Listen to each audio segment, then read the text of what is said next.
Hello,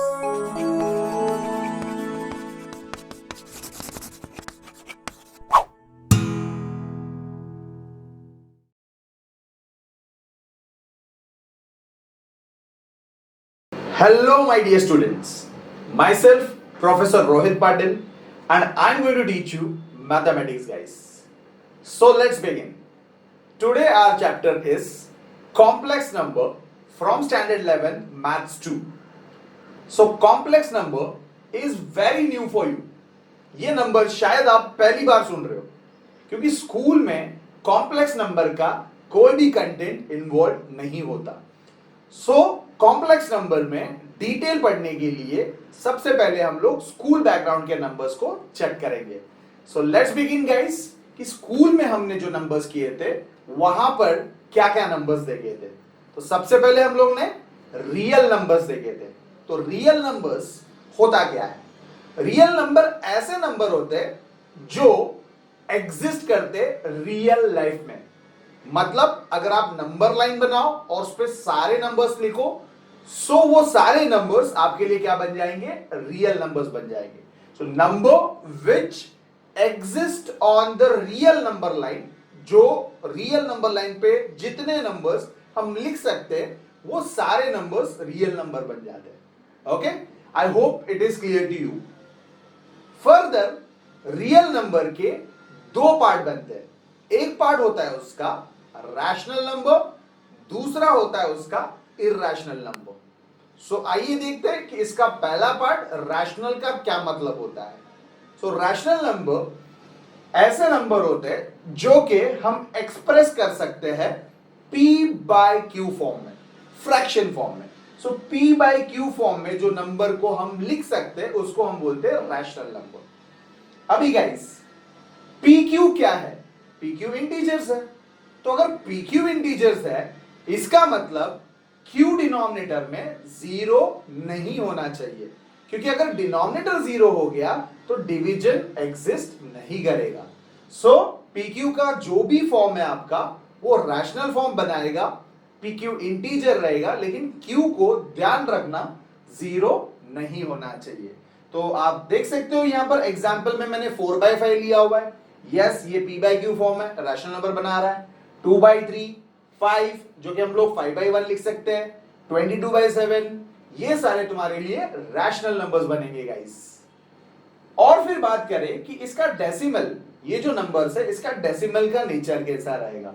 4/5 decimal का nature कैसा रहेगा? तो डेसिमल का नेचर रहेगा टर्मिनेटिंग. मतलब आप डिवाइड करोगे तो डेसिमल टर्मिनेटिंग नेचर का आएगा या फिर रिकरिंग नेचर का आएगा. जैसे 4/5 जब भी हम डिवाइड करते हैं हमारा आंसर आता है 0.8, दैट इज कॉल्ड टर्मिनेटिंग. और 2/3 जब भी आप डिवाइड करोगे तो आपका आंसर रहेगा 0.66666, दैट इज कॉल्ड रिकरिंग. तो रैशनल नंबर में यह बात होती है कि इसका डेसिमल का नेचर टर्मिनेटिंग होता है या फिर क्या होता है? रिकरिंग होता है guys. Okay, I hope you understand rational number की कॉन्सेप्ट क्या होती है. इर्रेशनल नंबर देखेंगे जो उसका बिल्कुल अपोजिट होता है. अभी ऐसा नंबर जो p बाय q फॉर्म में एक्सप्रेस नहीं कर सकते. तो p बाय q में एक्सप्रेस नहीं होने वाले नंबर्स कौन से हैं? सारे सर्ड्स. सर्ड्स मतलब अंडर रूट वाला नॉट परफेक्ट स्क्वायर नंबर. जैसे √2 ये एक सर्ड है, √3 ये भी एक सर्ड है, √4 क्या ये सर्ड है? नहीं. नॉन परफेक्ट नंबर मैंने बोला, मतलब √5 अगर मैं लूं तो यस वो मेरे लिए सर्ड हो जाएगा. तो सारे सर्ड जो रूट के अंदर इम्परफेक्ट स्क्वायर है वो आपके लिए क्या बना रहे? इर्रेशनल नंबर बना रहे. आगे देखेंगे अगर गाइस तो कुछ ऐसे नंबर्स है जो नंबर्स की तरह दिखते नहीं है. जैसे पाई आपने स्कूल में पढ़ा था. ई एक यूलर नंबर होता है जो आगे आप पढ़ने वाले हैं. ये नंबर भी इर्रेशनल नंबर होते हैं गाइस और इनको बोला जाता है ट्रांसेंडेंटल नंबर्स. तो transcendental numbers which doesn't look like number but reality में दैट आर नंबर्स. सो 5 एक इर्रेशनल ट्रांसेंडेंटल नंबर है, ई भी एक तुम्हारा इर्रेशनल ट्रांसेंडेंटल नंबर है. और अगर आप देखो तो इसके अंदर इर्रेशनल में आपकी जो डेसिमल है वो नॉन टर्मिनेटिंग, मतलब कभी ना खत्म होने वाली. नॉन रिकरिंग मतलब कभी ना रिपीट होने वाली। तो ये दोनों प्रॉपर्टीज कि आपका यहां का नंबर का डिवीजन का जो आपका जो डेसिमल है वो नॉन टर्मिनेटिंग नॉन रिकरिंग रहेगा। तो अगर आप दोनों क्लासिफाई करके देखें तो एक रैशनल नंबर जो p बाई क्यू फॉर्म में जाता है, इररेशनल नंबर जो p बाई क्यू फॉर्म में नहीं जाता।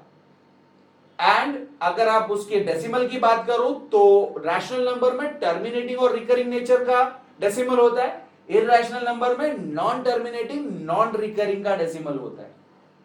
और ये पूरे रियल नंबर्स में फिर आते हैं आपके इंटीजर्स, जैसे पॉजिटिव इंटीजर्स, नेगेटिव इंटीजर्स, बीच में जीरो। सो जीरो के लिए हम बात करते हैं कि जीरो ना तो पॉजिटिव है ना तो नेगेटिव नंबर है, तो जीरो एक न्यूट्रल नंबर है। फिर आते हैं इसके अंदर नेचुरल नंबर्स जो 1 से स्टार्ट होते हैं, होल नंबर्स जो 0 से स्टार्ट होते हैं, odd numbers, even numbers, prime numbers.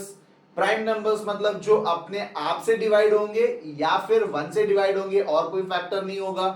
Composite number मतलब ये और भी फैक्टर से डिवाइड हो सकते हैं। तो इतने सारे नंबर्स आपके रियल नंबर में आता है।